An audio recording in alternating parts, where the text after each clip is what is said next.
প্রথমেই আমি তোমাদের কাছে মাফ চেয়েছি, কারণ গত 3-4 দিন আমি কোনো ভিডিও আপলোড করতে পারিনি। তার একটা কারণ হচ্ছে এক্সিবিশন, তার উপর ক্লাস ছিল।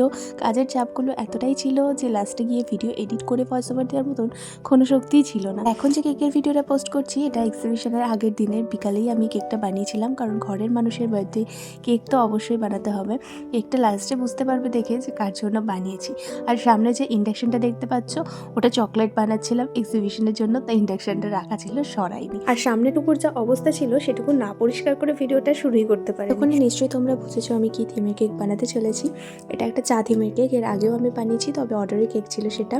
আর আজকে যখন নিজে ঘরের জন্যই বানাচ্ছিলাম কেকটা, তখন একটা ভিডিও ভাবলাম করেই ফেলি। তো প্রথম আমার যে কোনো কাজেরই ভিডিও করতে গেলে একটু সমস্যা হয়। ফার্স্ট টাইম একটা কাজ করতে গেলে জানি না কেন হয়, তবে সবসময়ের জন্যই এটা আমার হয়।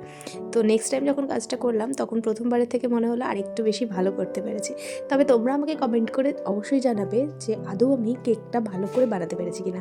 ঘরে দুটো মেরি বিস্কিট ছিল, তো মেরি বিস্কিটটা ভেঙেই কিন্তু চায়ের উপর বিস্কিটটা দিয়েছি। আর এই চায়ের মধ্যে এই মেরি বিস্কিটটা কিন্তু একদমই গলবে না, কি তাই তো? অবশ্যই কিন্তু কমেন্ট করে জানিও কেকটা কেমন লাগলো তোমাদের। আর ভালো লাগলে চ্যানেলটি সাবস্ক্রাইব করে পাশে থেকো। টাটা।